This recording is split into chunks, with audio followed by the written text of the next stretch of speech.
Welcome back. Months after its opening, there are still plenty of questions about xAI and the future of its supercomputer here in Memphis. The company needs a permit for its gas turbines, and some are urging regulators to say no. Ted Townsend is the president of the Greater Memphis Chamber and helped bring xAI to Memphis. And Ted, welcome back. Always good to see you here on the 3 p.m. Of course, this past Friday, the Shelby County Health Department's meeting with the public about xAI. I know you were there. What were your thoughts about what came out of that meeting? Anything? Well, because it was very contentious. Yes, it was. And you know, what we know is that the advocacy and the concerns from the community are incredibly valid. That is why you have due process and you have public hearings, especially on a permit like this. That's why there is a public comment period, and that's why the chamber was there. That's why I sat through the entirety of that, because we wanted to hear the concerns of the community. We want to make sure that they have all of the facts on the turbines in particular. But moreover, you need to understand that this is a company that's investing $80 million, which will be in the world's largest wastewater facility. They've invested in the largest Tesla Megapack installation, which allows them to store power and put power back on our grid when we need to. And now with the turbines, they're investing in the latest technology that's going to lower those emissions to the lowest levels nationally. But at the same time, though, Ted, as you well know, a lot of folks are saying, especially in that South Memphis, Southwest Memphis area, no to those permits from the health department. What do you say to them? What are they missing? Because they're concerned about their health. They're concerned about potential cancer, emissions, and so forth. I think what is true is that you have had instances of environmental injustice over decades. But what we know is that within this permit, this company is pursuing, they are investing above and beyond what's expected of them. The national federal guidelines allow for 25 parts per million. These are at 2. So this is well below any emissions that those communities have ever faced in the past.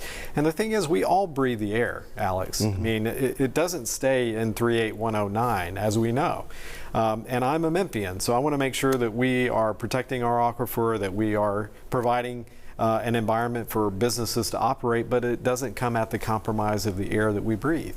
We understand that. We get that. And we want to make sure they're doing the right thing. How do we find the middle ground there? Because we know your job is about business, but you're also a Memphian, as you pointed out, but to make sure those people who feel like nobody's listening to us and the parties that be the main people, the city and county leaders, are not being transparent enough. What do you say? How do we find that balance? Well, I think what we have attempted to do, the chamber has helped facilitate, the company has certainly done this, having city council, county commission, our mayors and leadership, other elected officials out to the site to tour so that they can see exactly what this operation Because a lot of people wonder, are they doing their jobs? Are they looking out for everybody as they should be, as opposed to just saying, this new great business is coming to Memphis? Right. I think that if people have concerns about the policies, regulations, and laws that are in place, change them.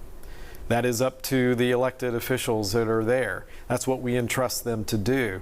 But the company is operating within the limits of what is allowable.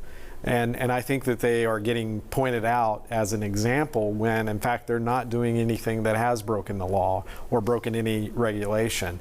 If we need those to change, then let's look at that and let's apply, new policies, new laws, and new regulations that ensure the public safety. But they are operating well within those limits. Ted, in a hypothetical way, though, in a situation like this, with the heat really being turned up and so many people are so passionate, no matter how you view this, is there a risk, though, that Memphis could lose this xAI project? And how concerned would you be about that? Well, there's always a risk, Alex. I mean, companies want to be in a business climate that is advantageous. They want to be in a community that wants them there. You knew Amazon's headquarters, when they made that selection, the community said, we don't want you there. So they went somewhere else. That's always an opportunity. But xAI represents the single largest investment in our city's history. They're already our second highest taxpayer, only second to FedEx. FedEx has been here 5 decades, and they've done incredible things for our community. I think everyone could argue that.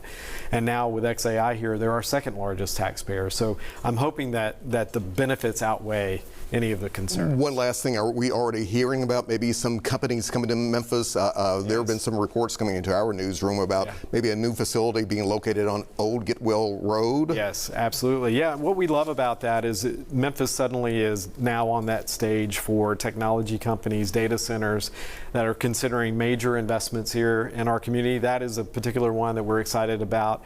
A community development project going into the former Fred's headquarters, so which hasn't seen investment in a long time. So that's exciting to us, where we can adaptive reuse these facilities, and what once was a Electrolux facility is now the world's largest supercomputer. What once was Fred's headquarters is now going to be a data center. So it's pretty exciting to see. All right, Ted Townsend, always glad to have you here. Come on back anytime. I will. All right. Thank you.